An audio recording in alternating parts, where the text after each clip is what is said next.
anybody listening, you'll end up where you deserve to be, and where you deserve to be is somewhere positive and beneficial to you and the rest of your life. And as long as you think that way and you act that way and you move forward in that direction and not backward with the naysayers and the negativity, as long as you stay ahead of that line and you keep your head forward and your eyes on the prize, you're going to find yourself where you belong.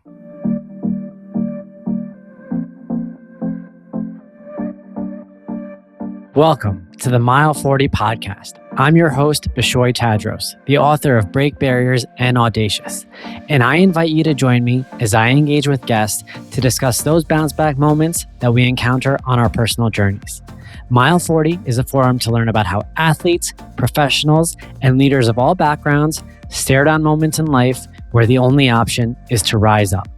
The Mile 40 podcast strives to remind listeners that the comeback is always greater than the setback. Welcome back to the Mile 40 podcast. Thank you all for continuing to tune in. If you are in the Northeast, you're probably getting over the latest snowstorm by the time this episode is out. So hope everybody's staying warm. If you haven't already, please be sure to subscribe if you're listening on Spotify, Apple Podcasts, YouTube. Check out the show notes, pick up a copy of Break Barriers or Audacious. Today, I am doing something that I don't believe we've done before, and this is the first repeat guest that we've had on the show. And so I'm very, very excited. And I just checked. So we have Thomas Obrey with us today. He was the guest on episode 69, and here he is 100 episodes later on episode 169. So I think it's just absolutely wild that worked out that way. And it's even crazy just to say these numbers. So first and foremost, welcome back, my friend. Thanks, buddy. I didn't realize you've never had a repeat on here. But truth be told, I did see that you were like in the mid 160s. And I was like, you know what? I think I'd like to come on and be 100 after when I came on the first time. Because the first time I think I was actually still working and everything. I actually hadn't announced that I was leaving yet, if I remember correctly. Let me check, actually, because I do feel like it was right around that time. It looks like it was published February 29, 2024. Yeah, just when you published, I had just gone public that I was leaving. Got it. So you're about almost approximately 2 years right now into a sabbatical. Yes. Yeah. Give us the roundup here. Take us to that winter, like that January of 2024. What had been happening, and was this the decision that was already made and it was just being finalized? Yeah, truth is, I had been planning my exit for probably a year, and I hadn't even told Eric yet, quite frankly, until October, the prior October of 23, which is weird to say that being 2 years ago. And what actually we did was I spoke with Eric, who's my partner, in October. It was actually October 3rd. Believe it or not, it was the anniversary of the day I left my job to start Pixel Media. It was the anniversary of the day we closed when we got bought by IPG, and just happened to be the day that I closed my chapter on the Pixel Rafter One. But January, February just was a weird time for me. It's the first time I was unemployed in my entire life. I've been working since I was 14, and it was all fun and games for the first few weeks and probably even the first couple of months. You finally get some time to decompress. Your cortisol goes down. You're not worried about email or text messages. No more waking up at 3 a.m. in a full scale panic and everything that went in it, which is funny to think back to that was 2 years ago that you and I had that dialogue. So it was good, but it was like honeymoon stage of getting on the sabbatical. It was all fun and games for the first couple of months. I was actually doing a 1 day a week consulting for Rafter One through the end of February, just to help if there were any calls, which I would have answered whether I was getting paid or not. But so it was good. It was pretty easy first 90 days. Then things got pretty real, and that's when like panic and anxiety sets in, and you start questioning how long you can be out and whether you should be out and whether anybody would hire you and all the other little things that imposter syndrome kind of blends into you. But I stopped counting the sabbatical as 700 days, which I don't even remember when that was. I think I probably did a LinkedIn post on it, and It's been good, dude. I mean, if I was any more relaxed, I'd melt. So it's been a good couple of years. I mean, you read what I'm doing in the podcast. I'm still pretty active in the space, pretty active in the industry. Do a lot of mentoring with business owners and young professionals and things like that. So, but the first couple of months was easy. It was like just a long vacation. But then after that, it got a little. I went through a lot of phases in that first year. Not all of them great. No, I mean, I appreciate you opening up about that, and I want to dive in deeper here, because it's a unique experience that maybe a lot of us won't get to navigate ourselves, but we think about a lot. A lot of people want to be in a position to exit, and most people who want to be in that position also don't know what comes next. Even people with very successful exits. At that point, you are kind of entering a new chapter, and there's no script, there's no playbook, as I'm sure you could attest. And I'm sure you didn't know at what point the fun would potentially kind of turn into a little bit of anxiety, for lack of a better word. And now you essentially, have insight that you could share on this chapter that a lot of people don't know, if will ever be written for their own lives. I think one of the first thing that I want to ask was, how tied was your identity to your level of productivity prior to the sabbatical? How tied was my identity to my level of productivity? I would say somewhere in the range of 99.9%. So you don't think of it that way until you don't have it. And then you're left with yourself. Um, you don't have the people calling you every day. You don't have the emails. You don't have the emergencies. You don't have the customer contacts. I mean, God, I miss my clients, to be honest with you. And it's all tied to that. And it's, nobody thinks that until you have enough time to sit by yourself and come to terms with it. Everybody wishes they had time off, but then you have to deal with the reality of who are you and what makes you tick, and how are you going to spend your time when you don't have somebody relying on you every day, let alone 100 or 200 or 300 somebody's, in my case, with between my customers and my staff. So I realized it was all of it. It's why I've stayed so active in the industry, even technically on sabbatical, right? Like, this is, I learned, this is me. This is who I am. This is what I do. I left my job. I didn't leave my career. And I think that's the distinction that a lot of people might struggle to come to terms with.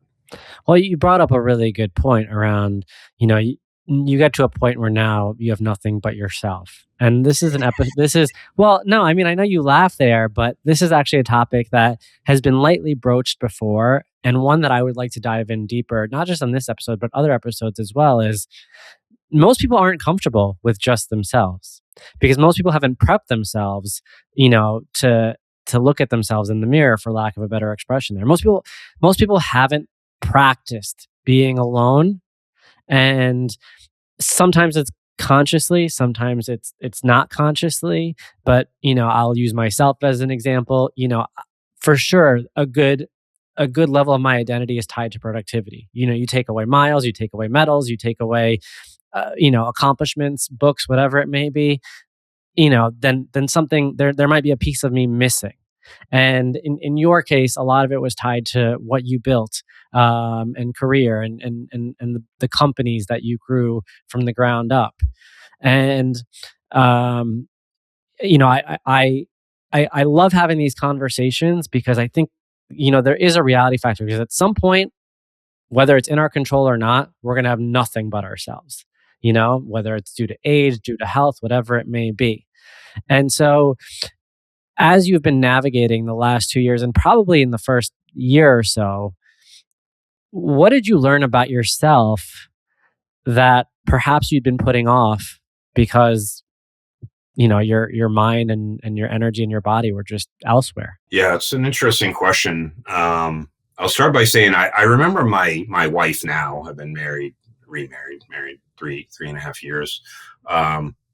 When she met me, I was like a single dad with 3 kids, right? and running a business, a growing business, right? And my kids are 20 and the twins just turned 22 now. But I remember her saying, like, how how do you have two kids 50% of the time by myself, which I shut my life down to be with my kids, and then you run a business? And you've seen me, or heard the stories of both. I mean, I run hot, and I didn't know how to tell her. I didn't know how to answer it because everyone's like, how'd you do it? How'd you figure it out? And it was the same thing with running a business. And it's, you don't actually have time to do anything but execute. That's how I ran my life for 35 years, even before the kids and before Pixel, when I got into the industry of digital, creative user experience. That is my roots, is actually 3D modeling and design and creative and tech. You don't have time. You're just go, go, go. It's thing to thing to thing. And when you do have free time, you squander it. I knew I squandered it. This unusual half a day by myself, or a day by myself, or a night by myself. You you're so keyed up all the time. You're so used to having so much to do that you actually only know how to just shut it off or turn it on. So, we talk about that quite a bit. So fast forward to when I get into my sabbatical, it's all fun and games for the first few months, but then that second 3 months was like a really alarming period where, like, I wasn't under contract doing 1 day a week, right? My kids are in college or not here. My wife is a full-time nurse, and at the time she was a night nurse. So I'm literally home all day alone because she sleeps. And then I'm home all night alone because she worked, 7 p.m. to 7 a.m. And all the excuses go away. All the urgency goes away. All the cortisol spikes go away. And I was just left by myself to fill literally 20 hours a day.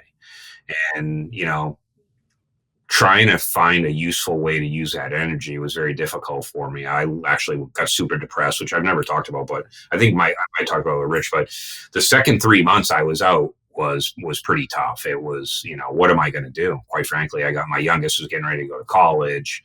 I literally could do whatever I wanted all day, every day. And it isn't, kind of a funny thing here. It's not a money thing. What I learned in sabbatical was, money didn't change. The ability to be financially unbothered while I went through this exploration had nothing to do with the mental game that I was playing by myself. How do you fill all your days when the laundry's done and the meals are done and the honey-do list is done and the bills are paid and the kids are taken care of? And then you find out that you can do whatever you want. And what I did was I festered a little bit. I tried to stay relevant. I tried to get involved in mentoring. I tried to get involved in investing here and there. I read this interesting article called FIPS, called Formally Important People Syndrome, where formally important people have this feeling that they have to be involved, they have to invest money, they have to be on phone calls, they have to be on boards, they have to do advisory work. And I actually rebelled against almost all of that stuff. And I sat with myself and, figured it out. But it was a little weird until I got my feet underneath me. It probably took me 6 months before I got comfortable being uncomfortable with not actually having these demands of what is my career and was my employment, right? And that's when I started to dissect the two, where I might not be working, but this still is my career, right? I still am an ecom guy. I still am a designer. I still am an artist. I still am a strategist. And, when I finally came to terms with that and settled into, what felt like nothingness for a while, I sort of got back to myself, to be honest with you. I know that sounds all weird and cryptic. No, I no, it's not. I appreciate that you brought up the money factor, because as you shared on the first episode, you grew up in a situation where, money wasn't there. And then, you built yourself up where, now you had money visibly and you were running the show. And now you're in a situation where you're alone with money. And, you know, um, I think that is something to really reflect on. And I think something we can kind of, leave the audience with something to think about here is that that journey of your own relationship with finances. not having to then having, and then ultimately realizing, okay, I'm on my own here with money, and realizing that money doesn't fill the inside at the end of No, the day. no. But You was that still, I'm still a broke kid from the projects. I still think that way. yeah, I still think like that kid that had to decide whether he was going to eat lunch or dinner. Right. I still think like that kid that, wasn't sure how he was going to make rent and actually get meals. I still think like that every day. I'm still, what my wife calls me, penny wise and pound foolish. I drive a Porsche, but I still worry, and I still think like that. And I don't think, anyone that's gone through what I went through, I think that's what keeps me humble and keeps me sane, is that I know, and we talked about this on the first time I was on, I know how thin the veil is between the perception of success and the perception of failure. I know that that's a very thin line, and it's really easy to cross. And when you have no excuses, and I literally have nothing to worry about, like nothing. I mean, I have great kids, a great wife, great friend network, great guys like you that I keep in touch with and peek in on. And then you just left with yourself. And when you're left with yourself, you know, you can do a lot of things. You could drink, you could do drugs, you could bury yourself in some local community action, or you can suck it up and sit with yourself and figure it out, and do some internal reflection, and try and figure out what type of human you want to be for the next phase of life, and what kind of contributions you want to make to your community, but not just the community within 5 miles of where my home is, but this community that I'm part of, this commerce community that I'm still very, very, I enjoy being very much a big part and a sought after resource within it. So, but that was a bumpy road. one thing that I think about, as we're having this conversation is whenever you walk away from something, whether, you quit or you retire or whatever it may be, whether it's, think of athletes walking away from sport, after many years of doing it and retiring, whether it's someone who had to battle with some sort of addiction who ultimately figured out a way to quit and kind of move on. And in your case, someone who, willingly made the decision to kind of take the next phase in their life. There's always that period after that, not only are they now meeting themselves, but I think you can't avoid the moments that pop in your head that make you question some of the decisions that you made in the past, for better or for worse. Whether you're an athlete thinking about what you could have done, during that really important game that didn't go your way, or whether they're always for the worse, for sure. Yeah, they're usually for the worst. Or if you're an addict or an alcoholic who's now thinking like, hey, like, why did I do that 3.5 years? Like, this moment is just randomly popping up in your head. And now, someone in your shoes who's kind of looking back and reflecting on decades of successfully running business. What are some of the things that, have kind of run through your head around perhaps things that you would have not necessarily done differently, because I don't want to project any sort of regrets, but any sort of, nuances to your career that, now that you look back and you've learned? Yeah, I mean, it's funny you say the regret. I don't have any regrets, because I believe that this theory of time, and how many lifetimes are strung in together in parallel, and they're tracks you can hop at any minute, at any thought that you want to, and change that trajectory, both forward and backwards. So I don't regret anything, even all the weird shit that I shared with you and all the rawness I talked about on the first time on episode 69. I don't regret any of it. I don't look back and wish I did anything more than kept better touch with all of the people that allowed me the opportunity to be the person I was, achieve the things I achieved, and do what I did best, which is dedicate myself in service of others, right? And I know that sounds weird because people use that No, that's in different perfect. terms, but I was just yesterday thinking, like, fuck, I got to call Jeff at Skechers. Like, I have no reason to call him. We weren't even buddies, but there's something about him that I really loved. And, he's not a big LinkedIn guy, so he's not part of that network that sees all of my chatter up there. But, in reflection, I wish, and it is a mission of mine, I wish I'd stayed. I don't know. Maybe it's weird of me. I considered everybody that I spent time with to be a friend at some level. If you were to break a friendship into 10 levels, some of them might have just been a stage one friend, right? Some of my clients and I didn't get along, but we had a mutual respect for each other because I wanted to get shit done on their behalf and they didn't. I'm kidding there. Anyone who actually sees this, but and then there's the level 10s. I always thought everyone was a friend. And one of the things that caught me off guard that actually, like, I was really surprised after months and months went by, is I never heard from anybody. Very few people. Like, of the vast network of people I randomly called and talked to and emailed and went to the shows and made it a point to be part of their lives, not selfishly, just because I enjoy them and I enjoy checking in on them. You're one of those people I stay in touch with. But I was actually surprised at the vacuum of inbound conversations and inbound stuff. It was almost like, and maybe this was the thing that freaked me out a little bit, was like, were we friends? Was I just a resource in industry? Like, were these not real relationships? Like, does Jeff wonder what I'm doing? Does Ron wonder what I'm doing? Right? Like, these people that I know aren't, avid LinkedIn people and comms people. John Wester, was like one of the smartest people I ever worked with in my life at Red Wing. He was I would call him their chief architect before he's off at another place now. And like, John like messaged me randomly like 6 months into my sabbatical, like, hey, checking in on you. And I was like, I wanted to cry. I was like, holy shit, he remembered me. So that's actually been the weirdest part, is that there's the lack of inbound dialogue and staying in touch. Just kind of, I don't know.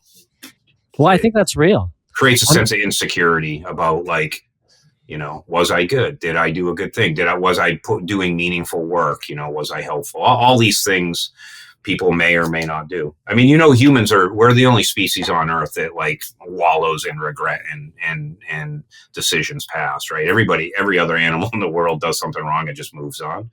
We're the only ones that actually think about it. But it was a really weird thing for me, and it wasn't until about 6 months and 1 week in that, like, I kind of like broke through this wall of like paranoia and depression and kind of being depressed, and kind of just came to terms with the fact that it's all a rhythm, and there's just this biorhythm to everything. And I'll see these people when I see them, and I'll talk to people when it makes sense, and we'll run into each other, and we have, and I do, and it's great. It's like I said, it's you get it, you feel a little lost when you're home alone every day, all day, and I don't have like a Dunkin' Donuts crew to go hang out with every Saturday morning around here.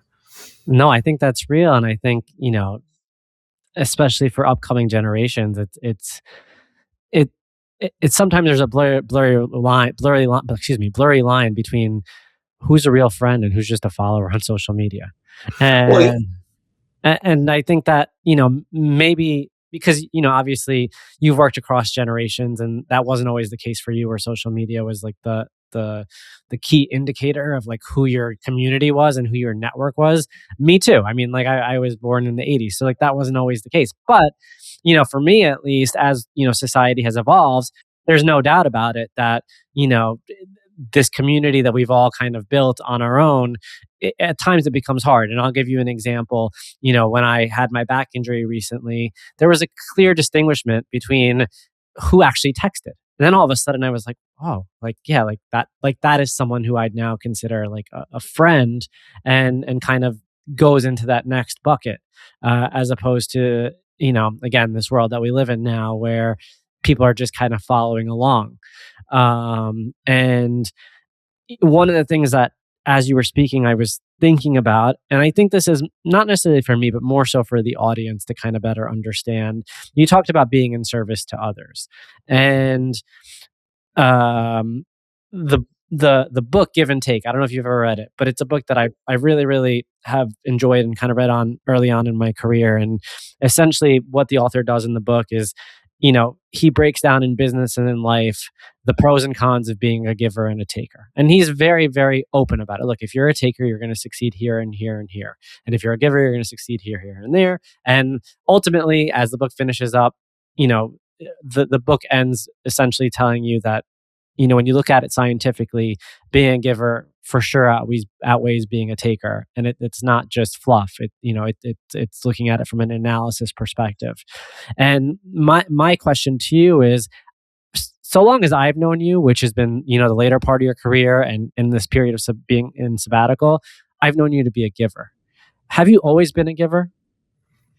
I have, actually, to my detriment at times, because I never had a giver that I acknowledged while I was being given something, right? So I think it's really important for me and for what makes me tick to do what I can to have other people feel like I didn't feel when I was a younger professional or a mid-professional, right? Like, it's lonely at the top. That's what we say all the time as executives. It's lonely at the bottom too. It's actually, the difference is at the top, you've got a house and a family and cars and options and a savings account. And at the bottom, you have none of that. You have this vacuum of need and desire and hopes to be successful with no clear path on how to get there. So, it's funny you would ask that question, because I would say right around that 6-month mark, 9-month mark, is when I started to get very comfortable with this idea that I wasn't going to worry about the inbound, because that's not really the life that I led. I was an outbound guy, and that's when I started mentoring, right? That's when I started finding small business owners that I thought, might benefit from some guidance, right? Young professionals that were reading my stuff on LinkedIn. That's when I got comfortable sort of leaning into that and just understanding that, there are people out there that need guidance or just a hand on their shoulder every once in a while.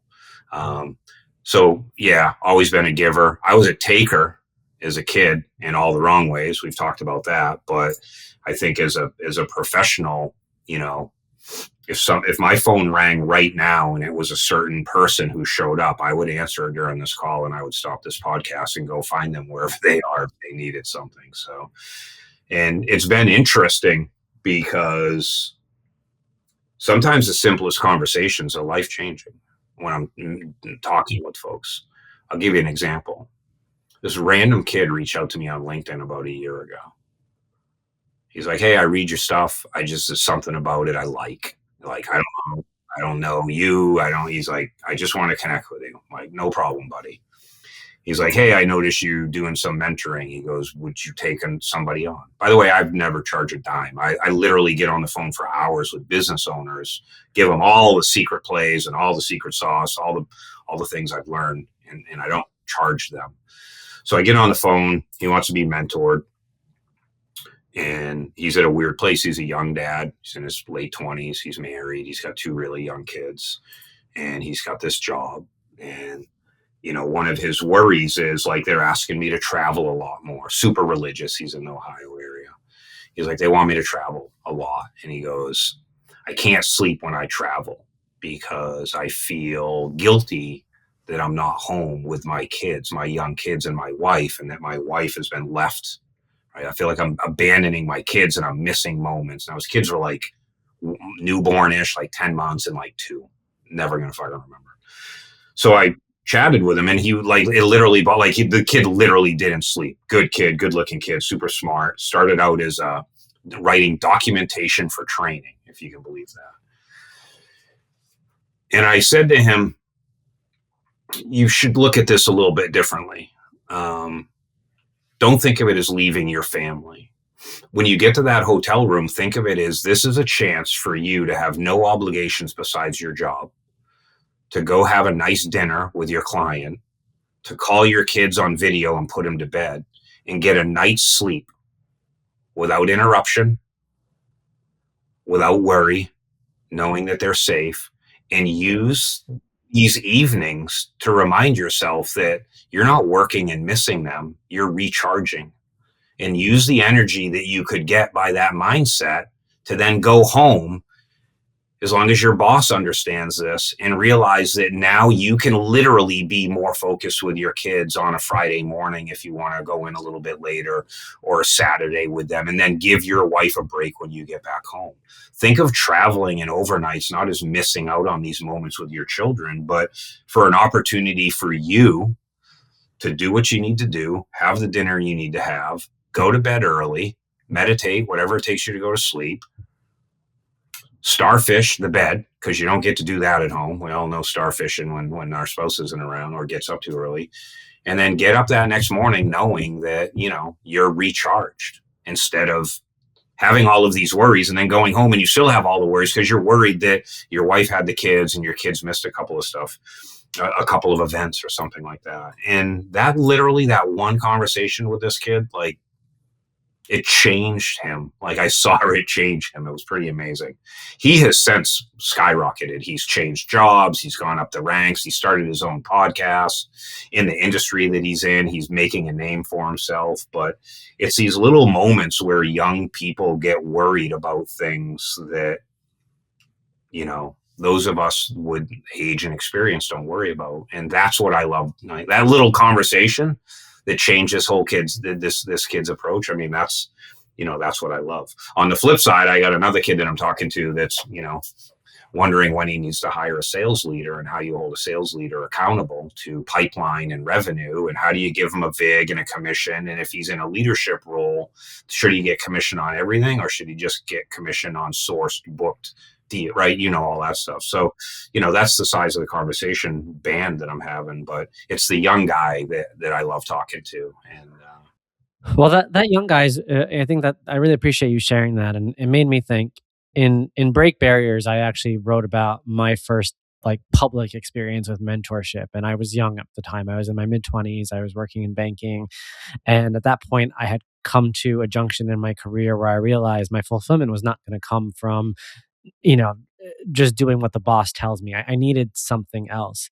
And so I signed up for a mentorship program thinking to myself, I'm a fairly successful 20 something living in New York City, working at one of the most prestigious institutions at the time.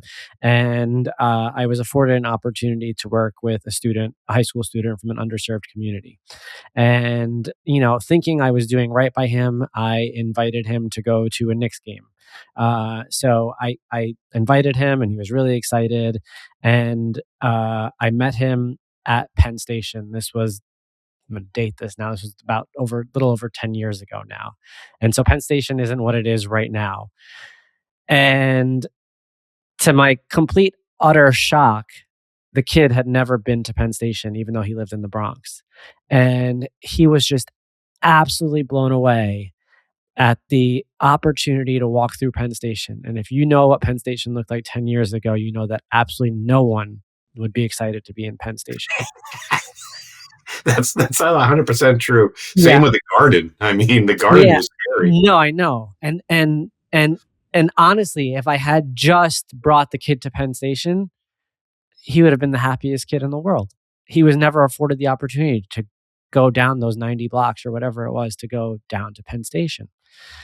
And it taught me something, around like what my vision of being a mentor was. And I wasn't trying to throw money at the idea of mentorship. I was really trying to do something special for this kid. But what I didn't realize, at the time was you really need to A, meet people where they are, and B, put yourself in your mentee's shoes. And that's something that I did not do at the time. Like I didn't know him well enough, and I didn't make the effort to know him well enough to understand, how I could potentially make an impact on him. And I just assumed putting him in front of these NBA players at a Knicks game where the lights are flashing, would have really done it for him.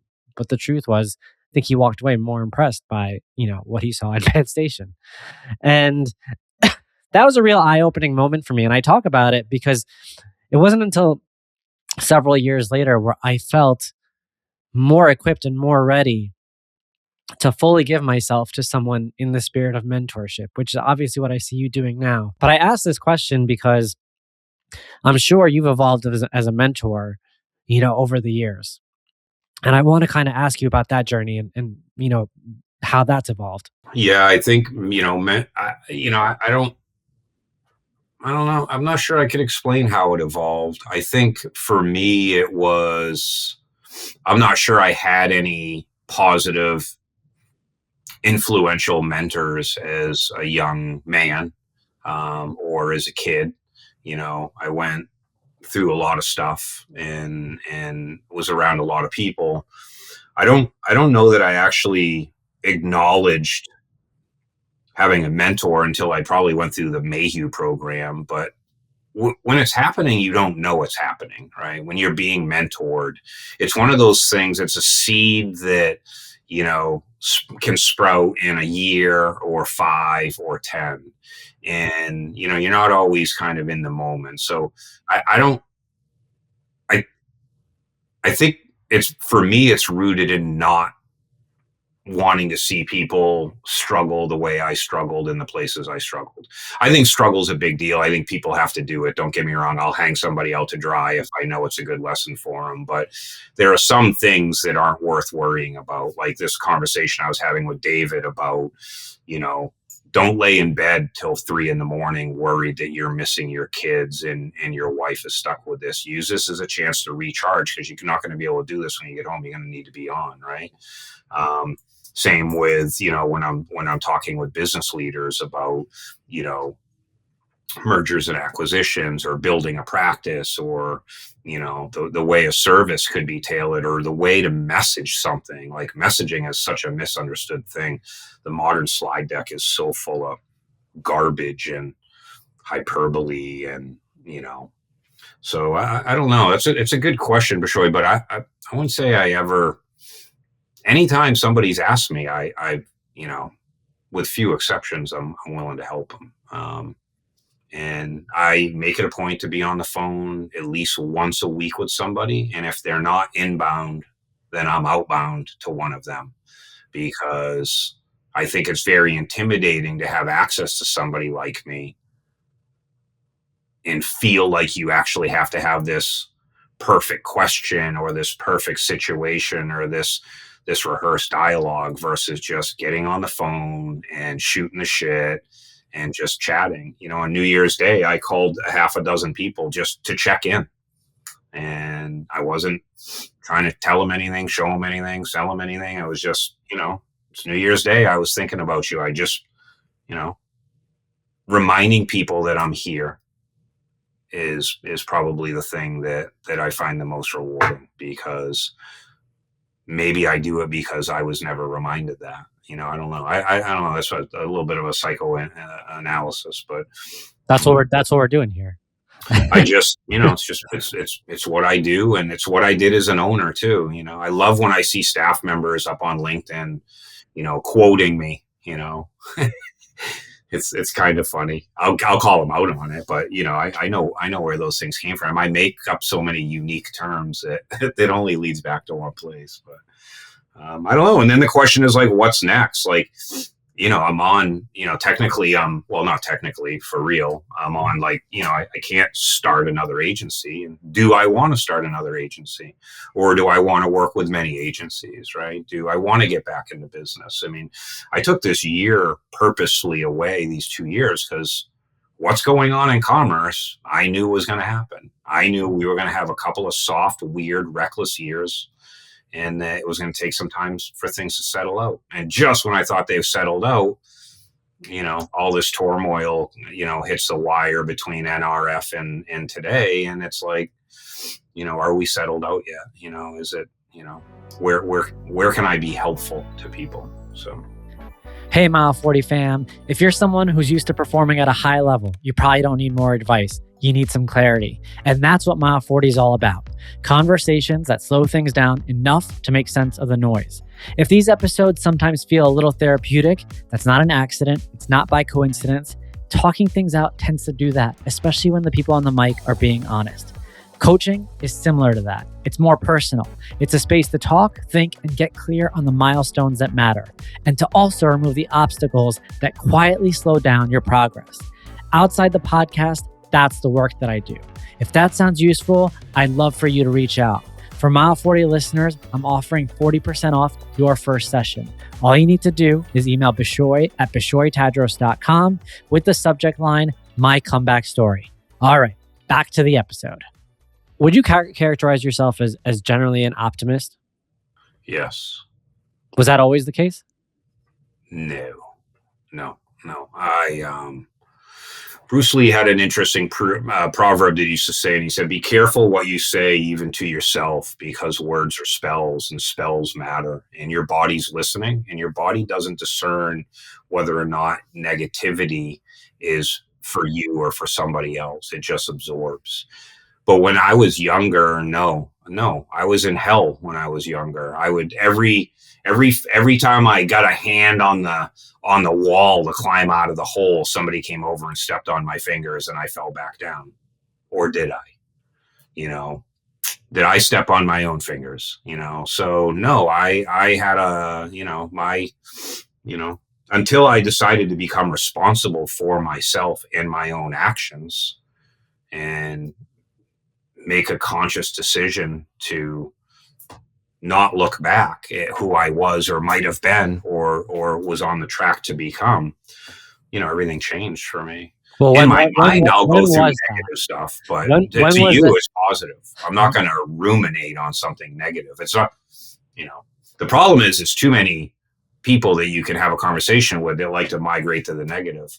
I don't think about competitors. I don't think about losing. I don't think about doing it wrong. I don't think about failures, because there's no room in my head for those things, because everything's a win if you have the attitude and the ethics to move in the right direction. It might not be the win you thought it was going to be, but as long as you stay ahead of the negativity bandwagon and all the external influences shitting on you and ideas and trying to tell you everything's wrong before you can prove anything's right, as long as you stay looking forward of all of that, you're gonna be successful. So yeah, no, and I love that, because I hear everything that you're saying, and I think where I want to take the question is, if you have that foundation, most people who are optimistic, where they struggle is when they get to the area of the unknown, right? Which in your case is the next decade, 2 decades, 3 decades.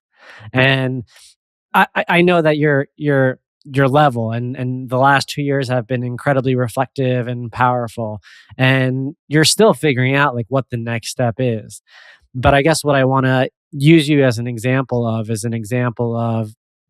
being at peace with whatever life brings your way. And it sounds like you're there. I'm not questioning that. It's more so around relaying it to the audience around maintaining that foundation of optimism and, belief in your foundation that wherever life takes you, you're going to be okay. Yeah. I mean, I'm a big believer in the power of the universe and, the power of positivity, and that you are the result of your thoughts. So, I was at the Demandware 20th reunion with a couple of clients. They're actually like my second Demandware clients, like maybe 2006, 2007. They worked at Pajamagram when Pajamagram was just an idea from Vermont Teddy Bear, believe it or not. It was a skunk works. We put it on the Demandware platform as a prototype. But I worked with Tom Funk and this guy named Reinhold Lang. They're both up in like Middlebury, Burlington area or Vermont. And Reinhold, I convinced these guys to come to the reunion.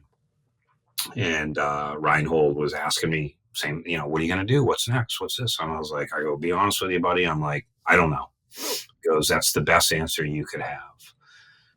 And I am okay with I don't know, because I think that the universe will find me where it needs me. And I think that anybody listening, you'll end up where you deserve to be. And where you deserve to be is somewhere positive and beneficial to you and the rest of your life. And as long as you think that way and you act that way and you move forward in that direction and not backward with the naysayers and the negativity and, this left versus right, whatever it is, not even politics, is a left and a right side of everything. As long as you stay ahead of that line and you keep your head forward and your eyes on the prize, you're going to find yourself where you belong. You might not belong where you want to. You might not be on the, 150-foot yacht in the Bahamas one day. I know that's not for me, but, health, happiness, a good career, a good family, and raising the next generation of kids, that's what I did with my kids. I was trying to, I was not going to be my father at the end of the day. That's how I ran my life.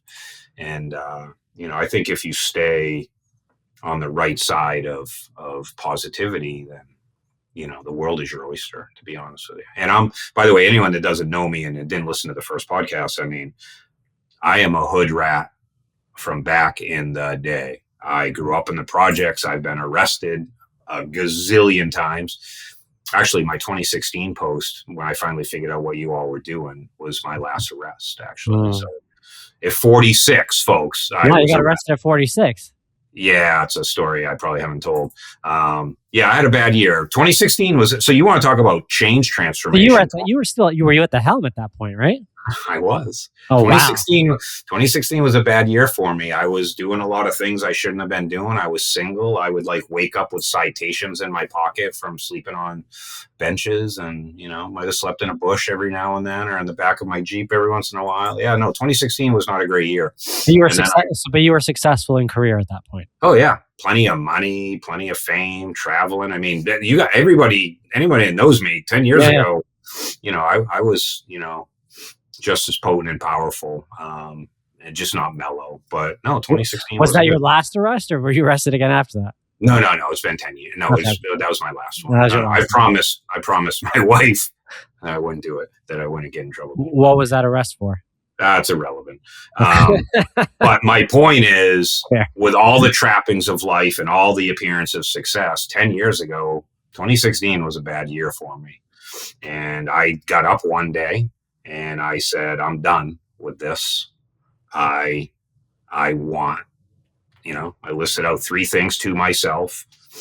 And within a week, my entire life changed for the better.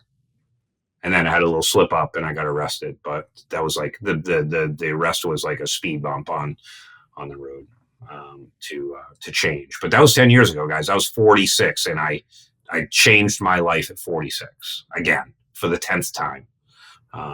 You're never too old to change. Sometimes you're just too old to face change. And I think that's the difference, is to have the courage to always be evolving. Yeah. Look, for a while, I didn't know what the 2016 trend was. And I'm not really still entirely sure, what exactly sparked it. But it was an interesting experience, because then all of a sudden I just, out of curiosity, peek back into what was on my camera in 2016. And, as I had mentioned, a part of it was frightening. It was terrible. You looked like a baby. Dude, I can't fucking believe you've done all this shit in 10 years.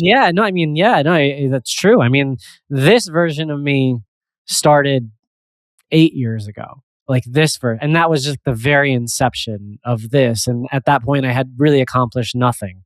But the journey to this version of me started 8 years ago, but that was the power of that experience of looking back, and it was like, wow, I was a completely different person, and I was not happy, and I was not satisfied, I was not fulfilled, and I didn't like the way that the people around me told me that I had to look at that stage in my life, and I wasn't ready to be a father or a husband or anything at that point. And it's crazy. There were no races. I wasn't running. I wasn't even a runner at that point. I'll tell you a weird story. So I went back and looked at my 2016 photos. It's the year that I literally took the least photos ever in any year. It's the least photos on my phone is 2016. And I was talking to my wife about it, and I was like, I should just do a LinkedIn post on what my 2016 was, because I think people would be shocked if I expose what I was actually going through in 2016. All of my own doing, arrogance and success and being single and, all the trappings of that, which is why I'm so steadfast on trying to work with young professionals and get them to understand that you don't you don't need to do that.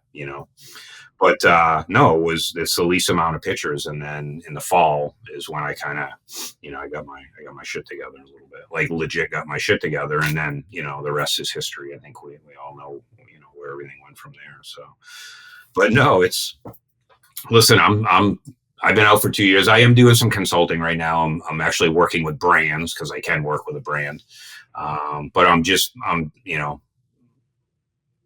trying to help people do what I did when I was at Rafter One, which is there's a lot of really good ideas out there, lacking a strategist and a creative mind with a technical background to turn them into something tangible that an agency can then actually pull off with some level of predictability and control, right? So I sit right now. I sit at that intersection of, hey, I have an idea, to, have I done this in the thousands of problems I've solved, to trying to help them also then actually get it done and get it produced, which I love, but it's a mind-numbingly slow process because I move at the speed of sound and brands don't. And that's probably the thing I'm trying to adjust to the most right now is I gotta slow myself down.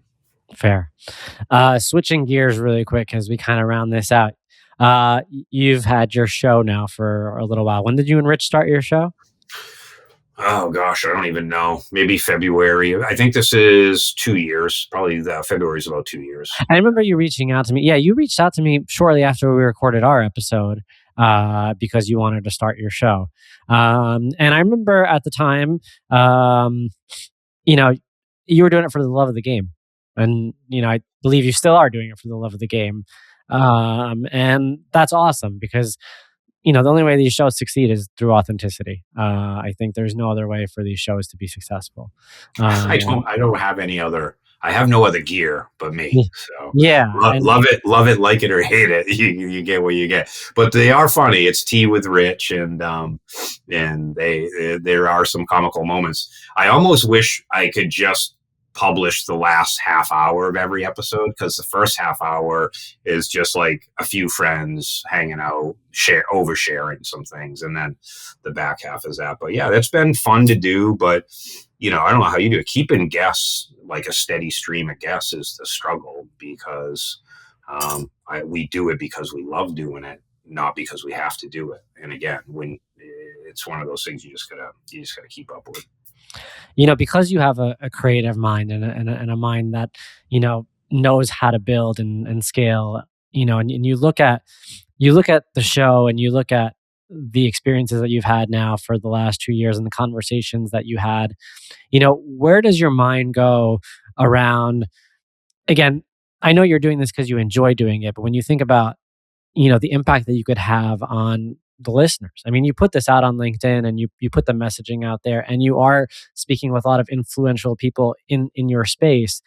When you think about scaling the message and leveraging your creative background, what are some of the things that you've learned about the podcasting world that, you would, want to incorporate going forward, or that, you'd like to see other people kind of do? I think let's start with what I'd like to improve.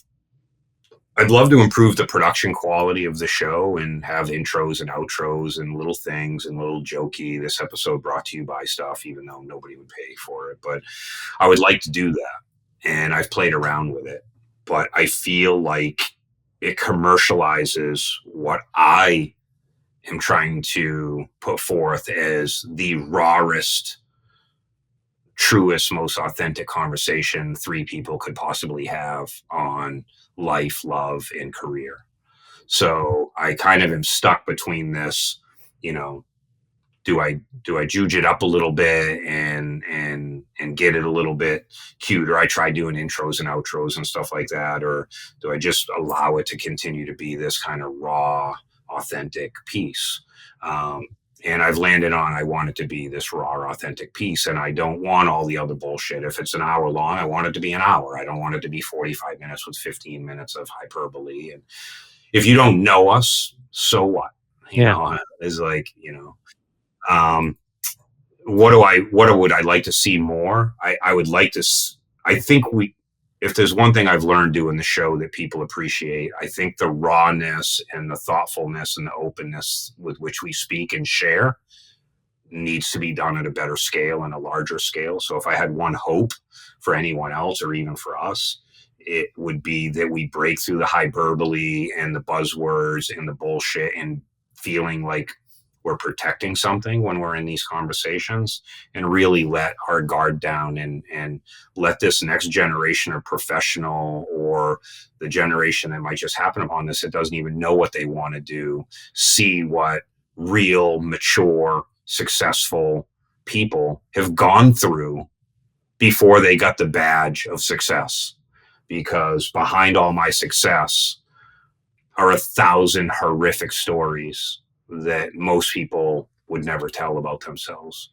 And I know that, there's other stories that aren't as sort of weird as mine are, that are worth sharing, because I know what happens off camera, and I know what gets edited out. So, I'd like to see more of that. And, but people get on their guarded, like people are nervous right away. Like people get so nervous when they come on the podcast. It's pretty funny, but no, I think those are good questions. I really appreciate that. And I appreciate you letting me come on and spend an hour with you again. It's a very different conversation than episode 69, but I think a good continuation to the story arc that started back then. And I agree.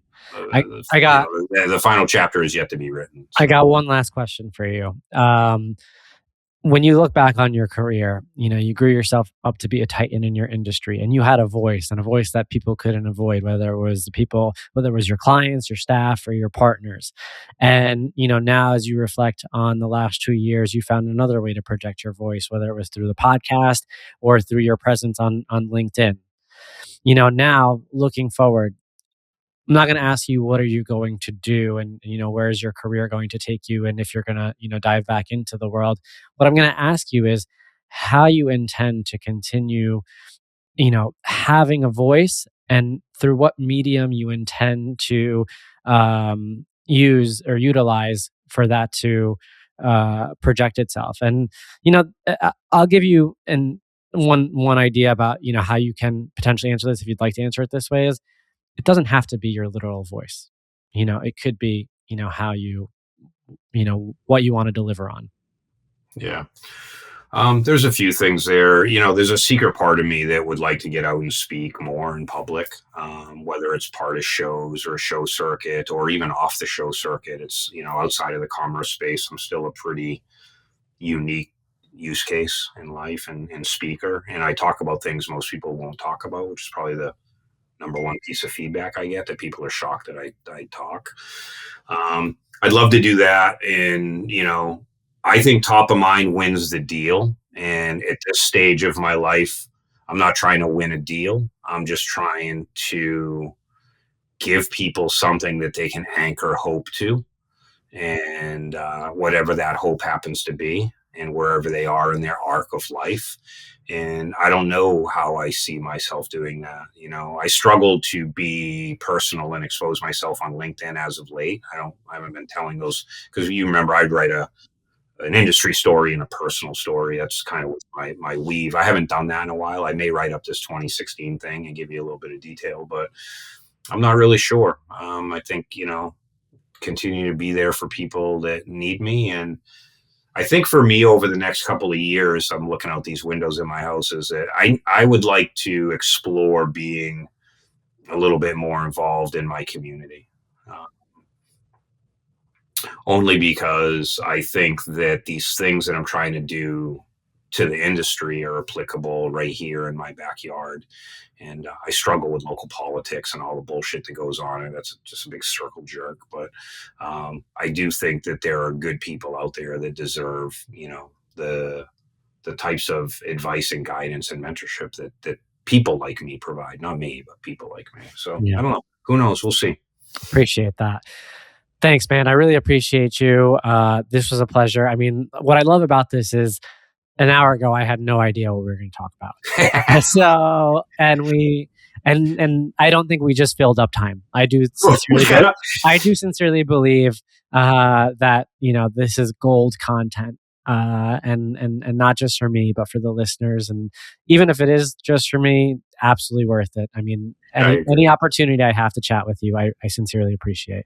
I appreciate that. I think it's funny because what no one knows is right 1 minute before we press record, I was like, all right, so like, what are we doing?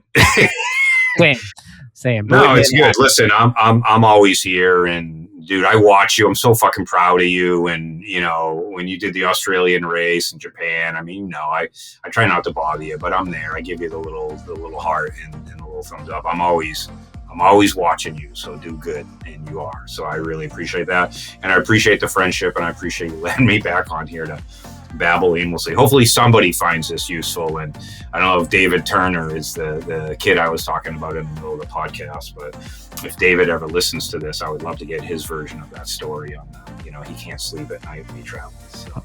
Amazing. Thanks, man. Thank you for listening today. If you enjoyed this episode of the Mile 40 podcast, go ahead, subscribe, leave a review, and share the word. Thank you for being a part of the Mile 40 family. And let's unite in showing the world that comebacks are always greater than setbacks.